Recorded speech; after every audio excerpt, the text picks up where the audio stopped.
Hello student, today we discuss about ecological adaptation. Ecological adaptations मतलब ऐसे behaviour या characteristics organism develop करते हैं खुद के अंदर to respond their environmental changes, कि जिस इन्वायरमेंट में या जिस इकोसिस्टम के अंदर वो रह रहे हैं उसको एक्सेप्ट करने के लिए या अडेप्ट करने के लिए उनके अंदर जो मॉर्फोलॉजिकल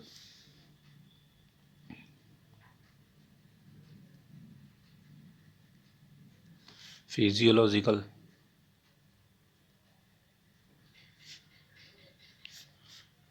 और जेनेटिकल चेंजेस आते हैं टू अडेप्ट देयर इन्वायरमेंट, उसको हम इकोलॉजिकल अडेप्टेशंस बोलते हैं। ठीक है, ताकि वो चेंजेस क्यों आते हैं, ताकि वो कंफर्टेबली उस इन्वायरमेंट में रह सके। ठीक है, उसके बाद आता है नेचुरल सिलेक्शन।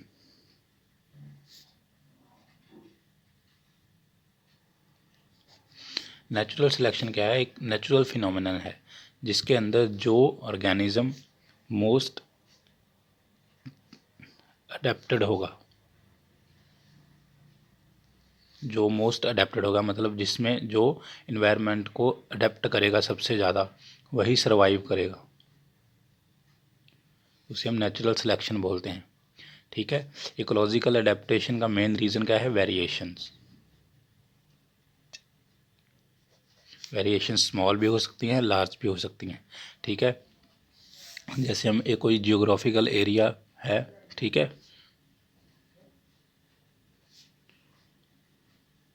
उसके अंदर नंबर ऑफ़ पॉपुलेशन रह रहे हैं एक ही स्पीशीज़ की। ठीक है, लेकिन वो स्पीशीज़ जियोग्राफिकल एरिया में कंपटीशन करने के बजाय खुद को अलग अलग अडेप्ट कर लेती हैं। ठीक है, जैसे डार्विन फिंचेस देखी हैं हमने। ठीक है, वो एक ही गैलापागोस आइलैंड पे रहती थी। ठीक है, लेकिन उन्होंने अडेप्ट कर रखा था डिफरेंट डिफरेंट टाइम पे, उनकी बीक्स में फ़र्क था। ठीक है, उनके खाने पीने के बिहेवियर में फ़र्क था। ठीक है, तो इससे हम इकोलॉजिकल अडेप्टेशन बोलते हैं। ठीक है, सबसे पहले हम बात करते हैं phenotypic plasticity.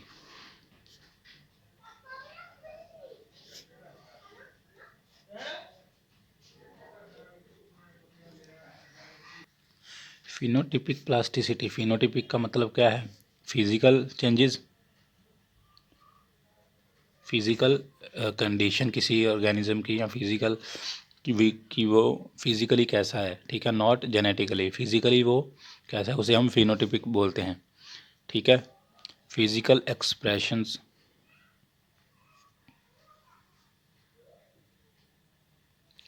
Physically expression develop होते हैं। ठीक है,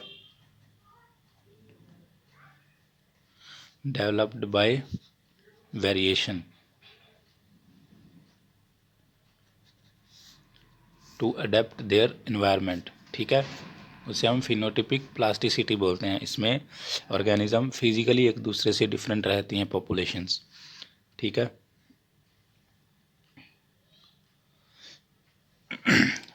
इसमें जो मान लीजिए एक स्पीशीज़ है, ठीक है, स्पीशीज़ है ए, ठीक है, उसके अंदर जो इंडिविजुअल्स होंगे उनमें फिनोटिपिक चेंजेस आएंगे। जो इन्वायरमेंट को मोस्ट अडेप्टेबल चेंजेस होंगे वही नेचुरली सिलेक्ट होते हैं। ठीक है, जो चेंज नहीं कर पाते वो सर्वाइव नहीं कर पाते हैं। ठीक है, इसी तरह से हम इकोटाइप्स है दूसरी स्टेटमेंट। इकोटाइप्स में क्या होता है? जेनेटिकली चेंजेस आते हैं, जेनेटिकली अडेप्ट करेगा ऑर्गेनिज्म। जैसे सेम पॉपुलेशन, एक ही स्पीशीज़ है, ठीक है, उसमें जेनेटिकली चेंजेस आ गए, दो स्पीशीज़ बन गई। ठीक है, ये स्पीशीज़ में जेनेटिक चेंजेस हैं, फिजिकल नहीं है। फिजिकल होंगे तो वो ब्रीड कर पाएंगे एक दूसरे के साथ, थोड़ा बहुत चेंजेस होगा, लेकिन जेनेटिकली वो सेम है, वो ब्रीड कर सकते हैं। लेकिन यहाँ पर ये ब्रीड नहीं कर पाएंगे। ठीक है,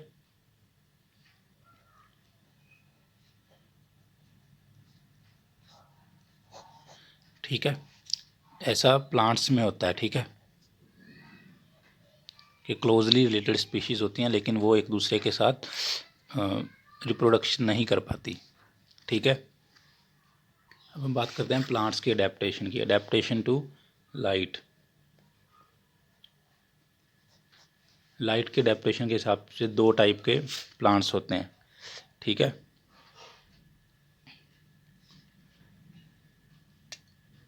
सन प्लांट्स, जो प्लांट्स हाई लाइट इंटेंसिटी के हिसाब से खुद को अडेप्ट करते हैं, जिनको जो सर्वाइव करते हैं लाइट इंटेंसिटी हाई होती है जब।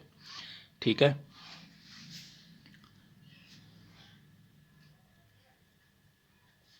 ग्रोइंग इन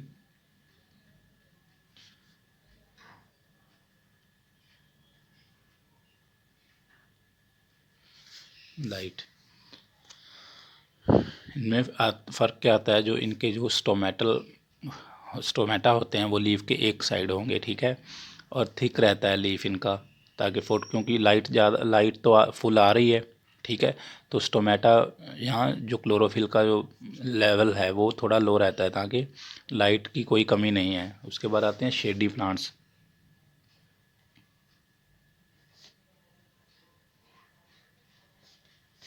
जो ग्रो करते हैं लो लाइट में। इनके अंदर भी अडेप्टेशन होती है, लेकिन इनके अंदर जो स्टोमेटा प्रेजेंट होते हैं वो लीफ के बोथ साइड प्रेजेंट होते हैं।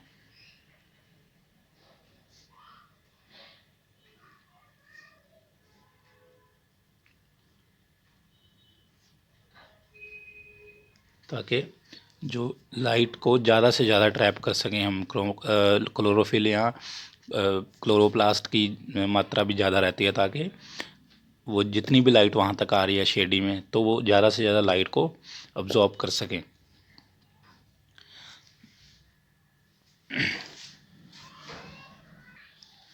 Adaptation to water and heat. इसमें हम ज़ीरोफाइट्स को लेते हैं। ज़ीरोफाइट्स ऐसे प्लांट्स होते हैं जो ड्राई कंडीशंस में ग्रो करते हैं, जहाँ पे वाटर कम होता है। ठीक है, और हीट ज़्यादा होती है।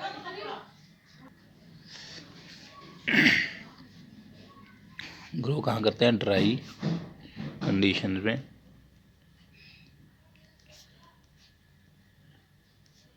हीट भी हाई रहती है यहाँ पे। ठीक है, जैसे हम सक्कुलेंट्स प्लांट्स की बात करते हैं। सक्कुलेंट प्लांट्स जैसे डिज़र्ट में रेन आती है, तो रेन के बाद ये ग्रो करते हैं ड्राई कंडीशंस में। ये नहीं है कि रेन आएगी तभी ये ग्रो करें, ये through out the year grow करते हैं, लेकिन ये अडेप्ट करते हैं खुद को। ये वाटर और म्यूसिलेज को स्टोर करके रखते हैं अपने जो इनकी फ्लैशी एरिया होते हैं, जैसे स्टेम में, लीव्स में और रूट्स में। फ्लैशी होते हैं इनके स्टेम, रूट और लीव्स। ठीक है, किसी में स्टेम फ्लैशी होगी, किसी में रूट। ठीक है, ताकि ये अपनी वाटर की नीड को फुलफ़िल कर सकें जब ड्राई कंडीशन होती है फुल। ठीक है, इन्हें हम सक्कुलेंट्स बोलते हैं। एग्जाम्पल हैं जैसे ओपनशिया, यूफोर्बिया।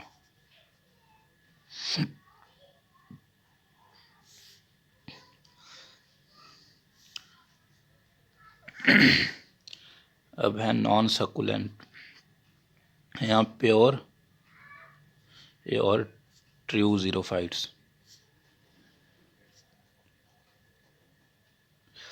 ट्रू ज़ीरोफाइट्स अपने आप को इस हिसाब से अडेप्ट करते हैं कि इनकी जो रूट्स होती हैं वो बहुत लॉन्ग होती हैं। ठीक है, वेरी डीप रूट्स। वो क्या करते हैं कि सिंगल से सिंगल ड्रॉप भी जो डिज़र्ट्स में या सॉयल के अंदर अब्जॉर्ब हुई है वहाँ तक पहुँचती हैं। इनकी रूट्स बहुत लंबी होती हैं। ठीक है, इस हिसाब से ये अपनी ड्राई कंडीशंस को में भी वाटर की जो नीड होती है उसको फुलफ़िल करते हैं। उनके एग्जांपल्स हैं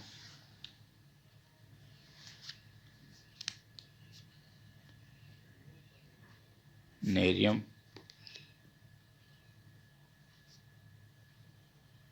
एरुआ, ठीक है। दूसरे हैं एक्वाटिक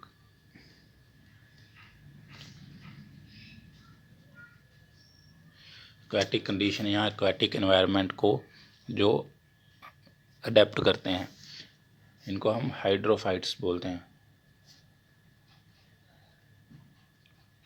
ठीक है।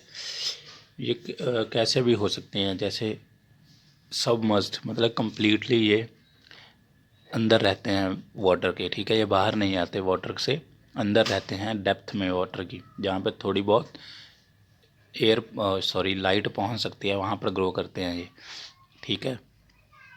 और दूसरे हैं सबमर्ज्ड हो गए। फिर आते हैं फ्री फ्लोटिंग, जो फ्रीली फ्लोट करते हैं, ठीक है। फिर आते हैं सस्पेंडेड में क्या होता है कि वो उनकी जो जड़ें हैं वो वाटर के अंदर होती हैं, लेकिन वो बाहर रहते हैं। जैसे फ्री फ्लोटिंग तो कहीं भी जा सकते हैं वाटर, लेकिन ये कहीं भी नहीं जा सकते। इनके लीव्स जो अपर रहते हैं, ठीक है, लेकिन ये एंकर्ड होते हैं ज़मीन में, ठीक है। फिर आते हैं फ्लोटिंग लीव्स में लीफ फ्लोट करते हैं ऊपर, लेकिन वो लीव्स अंदर एंकर्ड होते हैं, ठीक है।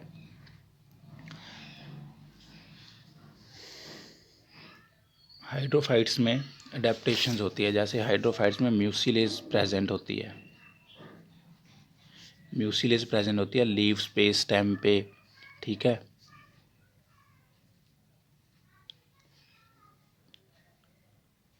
ताकि वो उनकी जो वाटर कैपेसिटी है, वाटर के कारण जो बाहर वाटर है उसके कारण जो उनकी इंटरनल वाटर की जो पीएच है या उनकी सेल्स के अंदर जो उनकी कंपोजिशन है वो डिस्टर्ब ना हो, इसलिए उनकी जो बॉडी है म्यूसिलेज के साथ कवर्ड होती है, ठीक है। म्यूसिलेज क्या होता है, एक वैक्स लाइक लिपिड्स होते हैं ये, ठीक है, जो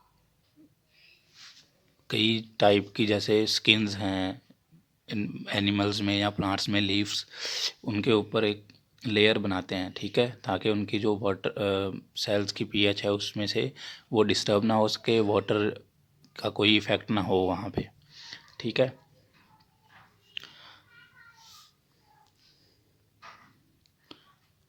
उसके बाद है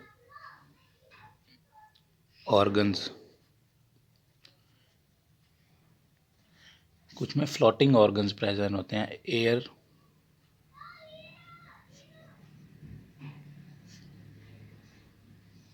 एयर फील्ड ऑर्गन्स, जो फ्लोट करने में हेल्प करते हैं, ठीक है।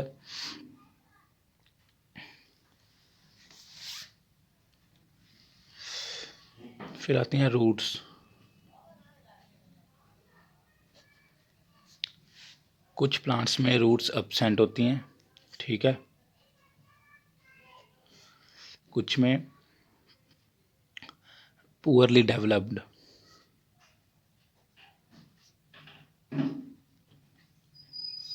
और कुछ प्लांट्स में रूट पॉकेट्स की फॉर्म में प्रेजेंट होती हैं,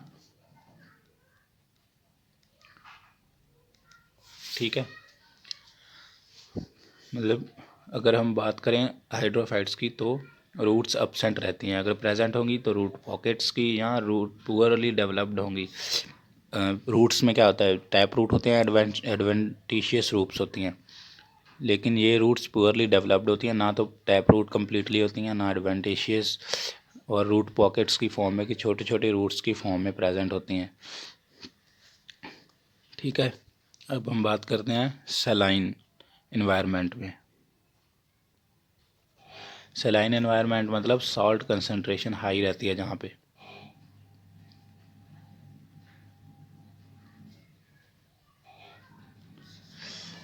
ऐसे एरियाज में ग्रो करने वाले प्लांट्स को हम हेलोफाइट्स बोलते हैं। सलाइन में क्या आते हैं, जैसे मैंग्रोव्स एरिया होते हैं, मैंग्रोव्स एरिया में क्या होता है कि मार्शी एरिया होते हैं ये, जैसे सॉयल वेट रहती है वहाँ पे, टाइड बढ़ता रहता है या कम होता रहता है, ठीक है। वहाँ पे सॉल्ट कंसेंट्रेशन होती है वो हाई होती है as compare to other terrestrial lands, ठीक है। वहाँ पे जो प्लांट्स ग्रो करते हैं उन्हें हम हेलोफाइट्स बोलते हैं। जैसे एग्जांपल है राइजोफोरा। इन ऑर्गेन प्लांट्स में साल्ट ग्लैंड्स होते हैं, जो एक्सेस सॉल्ट जो उनकी बॉडी में प्रेजेंट होता है उसको सिक्रीट करते हैं, ठीक है। जो सॉल्टी एरिया में प्रेजेंट है तो सॉल्ट तो उनकी बॉडी में जाएगा विद वाटर विद न्यूट्रिएंट्स, ठीक है। तो जो एक्सेस सॉल्ट होता है उसको वो सॉल्ट ग्लैंड्स की हेल्प से बॉडी से बाहर निकाल देते हैं, ठीक है। अब हम बात करते हैं ओलिगोट्रॉफिक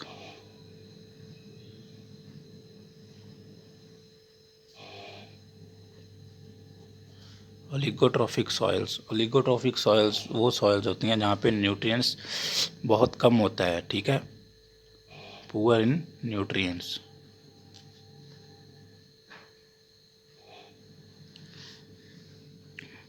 ठीक है, ऐसी जगह पे जो प्लांट्स ग्रो करते हैं, ठीक है, वो क्या होता है कि वो अकेले नहीं रहते, वो किसी और, जैसे सॉइल में न्यूट्रिएंट बहुत कम है तो वो अपनी नीड फुलफ़िल नहीं कर पाते, ठीक है। उसको फुलफ़िल करने के लिए जो वो अडेप्टेशंस करते हैं, ठीक है, वो हम इसमें डिस्कस करेंगे, ठीक है। जैसे सम प्लांट्स इसमें माइकोरहाइजा फॉर्म करते हैं।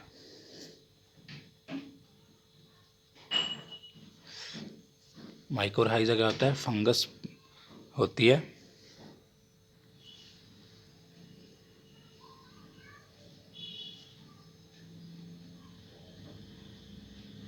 एसोसिएटेड प्लांट रूट्स, ठीक है। प्लांट रूट्स में फंगस ग्रो करती है। इसमें जो फंगस है वो प्लांट को न्यूट्रिएंट्स वगैरह फिक्स करके देती है, ठीक है। और प्लांट उसे क्या देता है, कार्बोहाइड्रेट्स, ठीक है, इन फॉर्म ऑफ एनर्जी, ठीक है। माइकोरहाइजा से फंगस प्लांट्स को न्यूट्रिएंट्स प्रोवाइड करवाती है, ठीक है। नेटवर्क बढ़ा देती है ये ऐसे फंगस ज़मीन के अंदर, जैसे ये रूट है, ठीक है, ये मान लीजिए ये रूट है, ठीक है। ऐसे हाइफा बन जाते हैं फंगस के, और ये जो एरिया बढ़ जाता है, सरफेस एरिया बढ़ेगा तो न्यूट्रिएंट्स ज़्यादा अब्जॉर्ब होंगे, न्यूट्रिएंट्स जाते हैं प्लांट्स में और प्लांट से कार्बोहाइड्रेट एनर्जी की फॉर्म में या अमाइनो एसिड्स जो भी फंगस को चाहिए वो प्लांट उसे प्रोवाइड करवाता है, ठीक है। ये माइकोरहाइजल एसोसिएशन होती है, ठीक है, म्यूचुअल एसोसिएशन बोलते हैं इसको, ठीक है। तो ये थी प्लांट्स में अडेप्टेशंस। नेक्स्ट लेक्चर में हम एनिमल अडेप्टेशन के बारे में डिस्कस करेंगे। Thank you.